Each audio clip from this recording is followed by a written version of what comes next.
Manakala bahasa pengantar di sekolah rendah tinggi kebangsaan Cina adalah bahasa Mandarin. Cina Indonesia berbahasa Indonesia. Itu identiti Cina Indonesia. India Indonesia. I am a Tamil school student. Of course, I don't know to speak in Malay.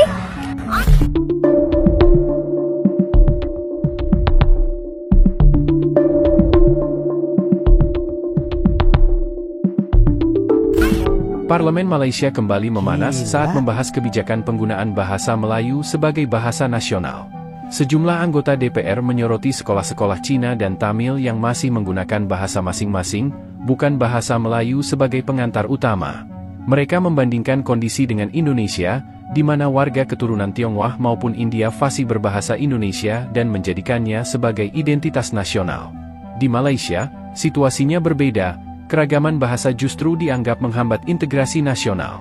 Isu ini memicu perdebatan sengit di parlemen, karena menyentuh persoalan sensitif antara identitas kebangsaan dan hak kelompok etnis dalam sistem pendidikan nasional. Tapi adakah kajian... Boleh mencelah? Soalan belum habis, duduk dulu. Tak, nak betulkan kekeliruan. Duduk dulu nanti. Belum bagi saya habiskan. Saya minta pencerahan daripada pendidikan itu ialah... bahawa ada kalangan, ada orang katakan sekolah vernacular itu halangan perpaduan negara kita. Bahawa yang dikatakan oleh YB Senator Dominic tadi mengatakan sekolah kebangsaan dan sekolah vernacular sama. Saya tidak mempertikaikan apa yang telah termaktub dalam perlembagaan, cuma tak sama pada saya. Sebab bahasa pengantarnya berbeza. Bahasa pengantar sekolah kebangsaan ialah bahasa Melayu. Manakala bahasa pengantar di sekolah rendah tinggi kebangsaan Cina ialah bahasa Mandarin. Bahasa pengantar di sekolah kebangsaan Tamil adalah bahasa India itu bahasa Tamil. Wah, jadi ini bahaya ya teman-teman. Apapun alasannya kekangan perpaduan itu ada, saya tak nak bincang itu. Saya nak betulkan bahawa tidak sama dari segi pendekatan dan approach serta pendekatan bahasa pengantarnya itu. Itu tidak sama. Jadi mohon pembetulan dan pencerahan daripada Menteri.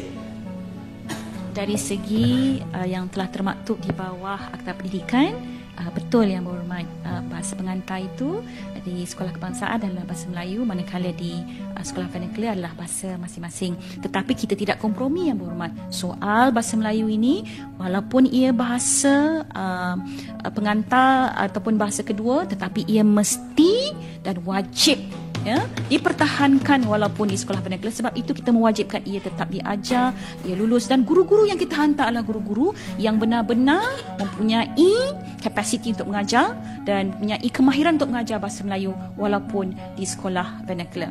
Yang berhormat, Speaker, kok bisa ya? melihat kepada masa depan anak bangsa kita, identiti kita pertama, perpaduan dan meningkatkan kualiti pendidikan. Ini dah ada, dah perancangan. Tapi identiti kita di Indonesia, Cina Indonesia berbahasa Indonesia, itu identiti Cina Indonesia, India Indonesia. Kalau mereka adalah rakyat Indonesia. Di Thailand, bahasa Thailand. Di Malaysia, ni kita cakap Melayu. Ada setengah orang Cina, India jadi bercakap Melayunya kelang kabut. Wow. Bagaimana kita nak pastikan bahawa identiti rakyat Malaysia ini adalah bahasa Melayu dengan penggunaan bahasa Melayu yang mayoritas teratur dan baik. Kita tak cakap vernacular tak bagus. Sekolah satu lain sumber satu cadangan. Subjek-subjek yang melibatkan subjek bahasa Malaysia, Cina, India dan bahasa-bahasa lain yang boleh diajar dalam sekolah satu aliran. Ini cuma pandangan dan terpulang kepada pihak kementerian untuk memikirkan mekanisme. Saya daripada sekolah MCE dulu, saya ambil MCE, sekolah Inggeris. Tahun 79 dah tutup, tak ada sekolah rendah, sekolah ngeheng, sekolah English. Bila kita nak masuk sekolah menengah, masuk remove, Cina, Melayu, India bercampur. Masalah kita, kalau kita nak bahasa Inggeris dengan fasih, kita selalu cakap bahasa Inggeris. Bila kita nak cakap bahasa Melayu, kita selalu bercakap bahasa Malaysia dengan orang-orang Melayu. Kita marah. Yang berhormat, sila ringkaskan. Maksud saya tadi, bagaimana kita nak memupuk perpaduan ni?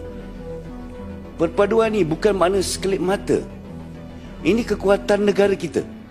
Saya minta betul, dikaji daripada awal, daripada sekolah rendah, supaya perpaduan dalam negara kita dapat kita kekalkan sebagaimana yang telah kita lakukan dahulu.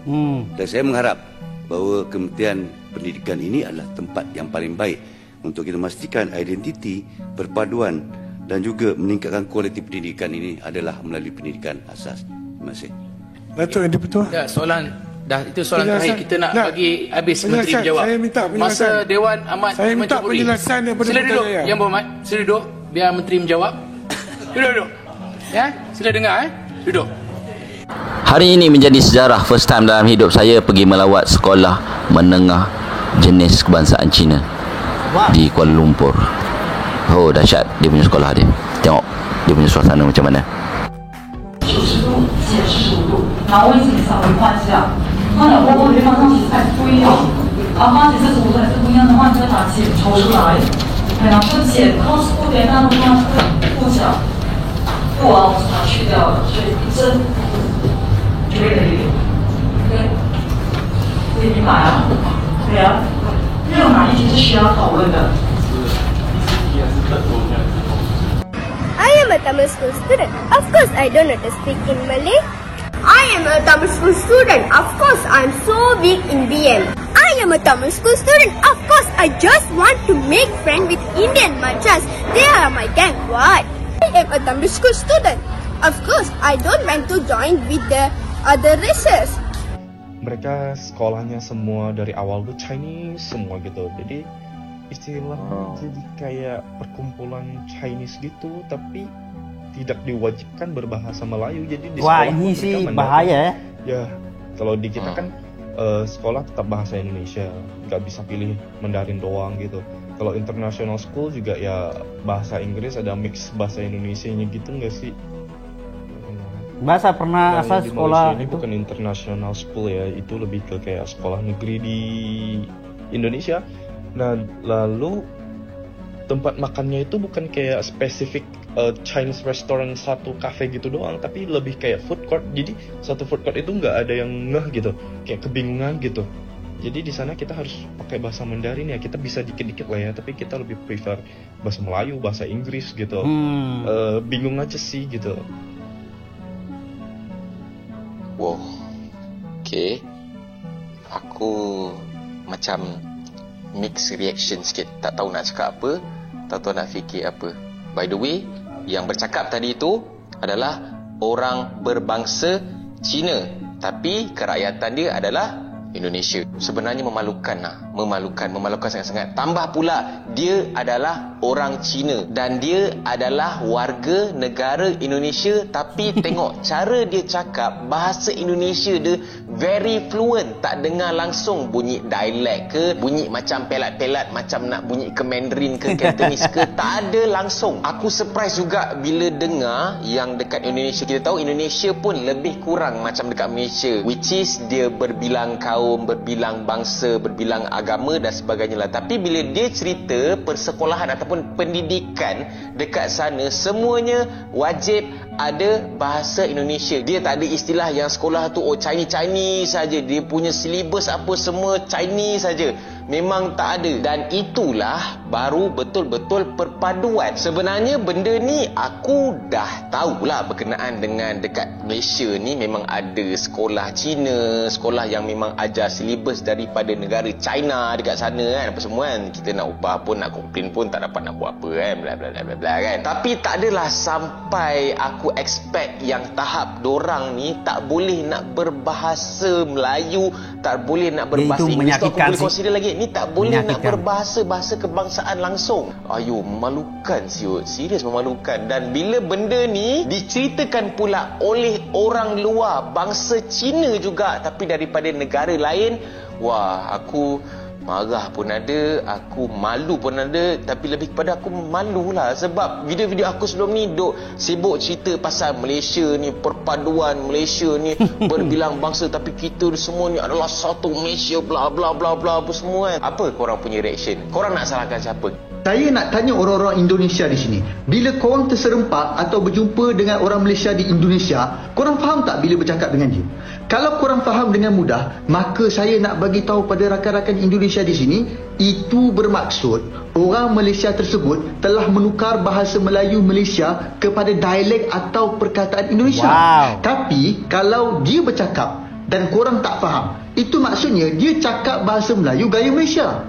Tapi rata-rata orang Malaysia ni, termasuklah para pemimpinnya, bila pergi ke Indonesia, mereka bukan saja tukar perkataan, tetapi siap dengan dialeknya sekali. Pada saya, ini adalah satu kerugian, kerana kita sepatutnya kekalkan sahaja gaya bahasa masing-masing. Ya, betul itu. Kalau betul-betul tak faham, barulah jelaskan maksud perkataan yang disebut tu. Saya tak kisahlah orang nak kata saya ni terlalu sempit pemikirannya ke, tapi apa yang saya nak buat ialah nak kembalikan identiti Malaysia yang dah semakin pudar.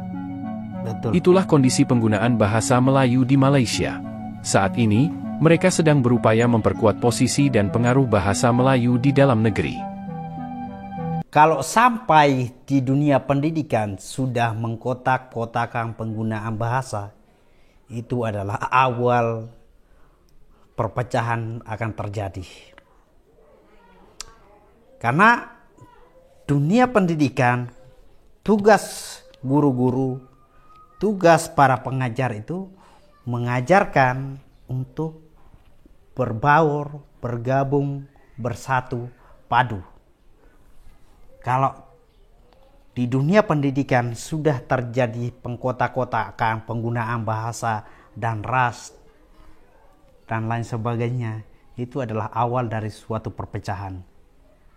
Oke, teman-teman semua, di Indonesia itu ada beberapa bahasa yang menjadi mata pelajaran di dunia pendidikan ya. Yang pertama itu bahasa Inggris, bahasa Mandarin, dan mungkin bahasa Jepang, bahasa Jerman. Ya, saya tahu itu ya. Bahasa-bahasa yang memang benar-benar dibutuhkan di dunia pariwisata ya teman-teman semua. Itu memang di beberapa sekolah itu mewajibkan untuk belajar itu. Belajar bahasa-bahasa yang dimanfaatkan di dunia pariwisata atau dunia bisnis. Itu dipakai sesuai kebutuhan ya teman-teman semua. Tapi wajib yang namanya bahasa Indonesia itu tidak boleh dipisahkan. Dari taman kanak-kanak sampai perguruan tinggi itu mewajibkan penggunaan bahasa Indonesia. Bahasa Indonesia itu adalah bahasa resmi negara Indonesia. Kalau itu tidak dimanfaatkan, kalau itu tidak digunakan, terus buat apa kamu membangun sekolah di Indonesia? Buat apa kamu membangun perguruan tinggi di Indonesia kalau tidak menggunakan bahasa Indonesia? Kita saksi sendiri di video ini, di mana beberapa anak kecil ya, yang mereka dengan tegas sudah didoktrin mereka untuk hanya bergaul dengan ras mereka, untuk hanya menggunakan bahasa mereka. Padahal mereka tinggal di dalam suatu negara yang namanya Malaysia, di mana Malaysia itu identik dengan Melayu. Bahasanya adalah bahasa Melayu. Tapi kok bisa di dunia pendidikan itu sudah diajarkan untuk mengkotak-kotakan, didoktrin mereka untuk hanya bergaul dengan sesama ras mereka, didoktrin mereka hanya untuk menggunakan bahasa mereka. Kok bisa itu terjadi? Ini menjadi suatu kelemahan yang sangat-sangat fatal sekali. Kembali lagi teman-teman, ini bukan kita mau berbicara tinggi ya, tapi kita bersyukur bahwa di Indonesia itu memiliki suatu slogan dan juga undang-undang yang mengatur kita itu sangat top. Teman-teman, saya di sekolah menengah itu belajar bahasa Mandarin sekitar 2 tahun, tapi tidak begitu paham ya, karena memang susah. Guru Mandarinnya memaklumi yang disampaikan oleh guru Mandarin itu adalah ya tidak apa-apa. Kalau kalian tidak begitu memahami bahasa Mandarin tidak apa-apa. Tapi ini dijadikan satu bekal saja. Kalau misalnya kalian lanjut ke sekolah menengah atas atau perguruan tinggi yang mungkin mengambil bagian pariwisata, ini adalah salah satu bekal dasar buat kalian untuk pegangan di kelanjutan jenjang pendidikan. Yang terjadi di dunia pendidikan Indonesia itu adalah kamu dari rasnya Cina, mau rasnya India, mau rasnya orang Amerika atau dan lain sebagainya. Ketika kami di satu sekolah itu, setiap kelasnya itu berbaur. Dan komunikasi sehari-hari itu adalah bahasa Indonesia. Karena saya punya teman itu juga ada yang dari US juga, ada yang dari India juga, ada yang dari Cina, Jepang. Karena kan sekolah ini kan di sekolah Katolik, di mana aturan itu sangat ketat sekali.